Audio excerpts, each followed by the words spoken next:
श्री गणेश पुराण भाग 2 क्रीडाखंड अध्याय 151 ते 154 सोमकांताला गणेश लोक प्राप्ती।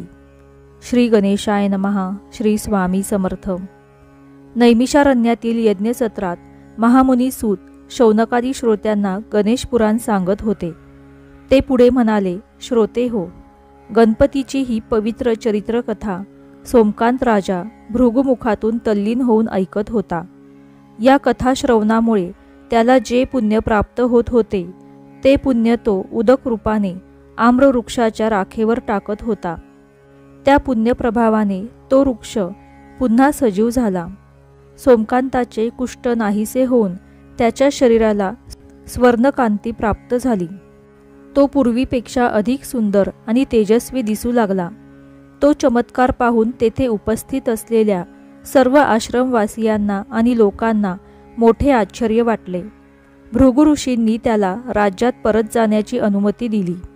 तेव्हा सोमकांत म्हणाला, हे तपोनिधी, तुमच्यासारख्या श्रेष्ठ ऋषींच्या दर्शनाने आणि गणेश पुराण श्रवण केल्याने माझे सर्व पातक नाहीसे झाले आहे। तुमच्या कृपेने माझा उद्धार झाला, मी धन्य झालो। तुम्हीच माझे माता तात, तुम्हीच माझे गुरु आणि सर्वस्व। आता मला राज्याधिक कसलीही आसक्ती राहिलेली नाही।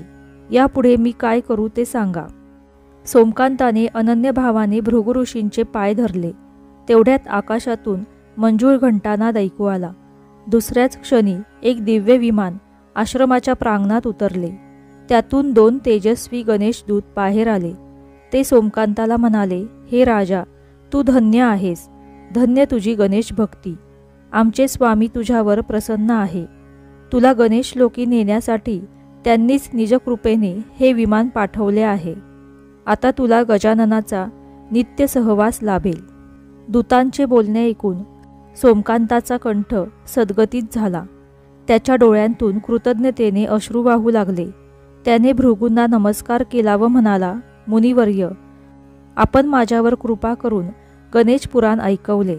माझ्यासाठी हे विमान येणे ही त्याचीच पुण्यपावन फलश्रुती आहे। आपण मला अनुज्ञा द्या। भृगूंनी राजाला प्रेमाने आलिंगन दिले। त्याला अनेक शुभाशीर्वाद दिले।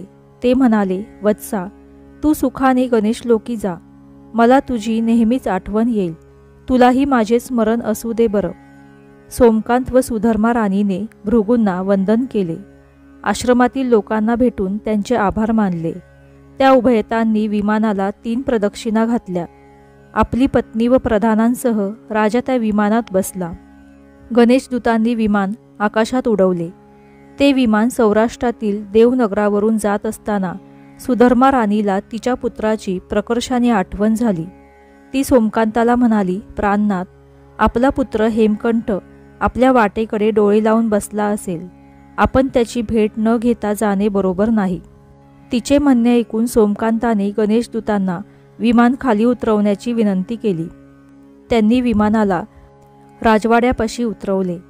त्यांच्या आगमनाचे वृत्त कळताच हेमकंठ आपल्या परिवारासह आणि मंत्र्यांसह उत्सुकतेने त्यांना भेटावयास आला।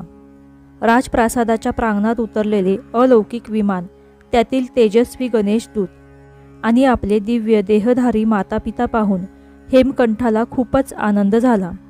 त्याने सोमकांत व सुधर्मा राणी या दोघांना नमस्कार केला। पित्याने त्याला दृढ आलिंगन दिले। मातेने त्याला सर्व वर्तमान सांगितले। ते दोघे प्रधानांसह गणेश लोकी जात आहेत हे कळताच तो दुःखावेगाने रडू लागला। सोमकांताने आपल्या कारकिर्दीत प्रजेचा पुत्रवत सांभाळ केला होता। त्यामुळे आपली प्रिय राजाराणी कायमची दुरावणार म्हणून प्रजाजनही विलाप करू लागले। तुम्ही आम्हाला सोडून जाऊ नका, अशी त्यांना वारंवार विनंती करू लागले। त्या सर्वांचे प्रेम आणि आपुलकी पाहून सोमकांताचे हृदय भरून आले। त्याला राजधर्म स्वस्थ बसून देईना। त्याने उदक सोडून आपले गणेश पुराण श्रवणाचे पुण्य त्यांना समर्पित केले। त्या पुण्यप्रभावाने ती सर्व मंडळी निष्पाप झाली। गणेशदूतांनी हेमकंठाला त्याचा परिवार आणि प्रजाजन यांच्यासह त्याच विमानात बसवले। त्या सर्वांनी गजाननाचा व सोमकांताचा उत्स्फूर्त जय जयकार केला। त्या गजरातच विमानाने गणेश लोकाच्या दिशेने प्रस्थान केले। ते विमान काशी पंचक्रोशीवरून उडत असताना गणेशदूतांनी सोमकांताला त्या क्षेत्रातील दुर्वाविनायक, अर्कविनायक, भीमविनायक, चंडीविनायक, देहली विनायक, उदंड विनायक, पाशपानी विनायक, सर्व विघ्नहरण विनायक अशा अनेक स्थानांची माहिती सांगितली. ती सर्व गणेश मंदिरे त्याला विमानातून दाखवली. दूत पुढे म्हणाले, हे राजा, या सर्व विनायकांचे स्मरण करून जो मनुष्य दुर्वा, तीळ, तांदूळ आणि शमीपत्रे वाहून गणेशाची पूजा करतो त्याला असाध्य कार्यात यश मिळते. त्याच्या सर्व पीडांचे निवारण होऊन त्याला आयुष्य, आरोग्य आणि उत्तम संपदा प्राप्त होते. ते महात्म्य श्रवण करून सोमकांत धन्य धन्य झाला. काही वेळाने ते विमान गणेशलोकी प्रवेशले. अशा रीतीने गणेश पुराण भाग 2 अध्याय 151 ते 154 समाप्त. श्री गणेशाय नमः. श्री स्वामी समर्थ.